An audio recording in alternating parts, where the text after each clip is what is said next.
The 5 young men charged with murdering a 61-year-old farmer have been identified as Bheim Evans, 22, of number 11 Village, Ryan Danraj, 27, Samuel Chucky Van Broek, 22, Leroy Boise Chung, 22, all of Bat Settlement, West Coast Berbice, and 18-year-old laborer James David of number 12 Village.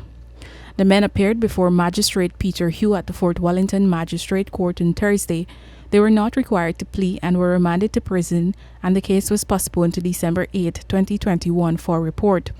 On November 13th, 61-year-old Bheim Evans was savagely beaten to death by the men.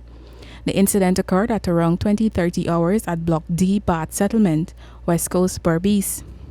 Evans was beaten with a rope, cutlass, and the men used pepper spray on his private parts. They also threw gasoline on his face and then threw his body at the corner of a trench. Evans was rushed to the Fort Wellington Hospital, where he was pronounced dead, and police later arrested the suspects. Meanwhile, Evans' son, Tishan Prasad, had told the newsroom that the men approached him while he was on his way home and started to beat him with cutlasses and chains, saying that he knew what his father did. The young man, who received several injuries, said he told the men that he did not know what they were speaking of, but the men continued to beat him with a rope and a cutlass. They then chained him up, and by that time his father arrived. The attackers then turned their attention to the father.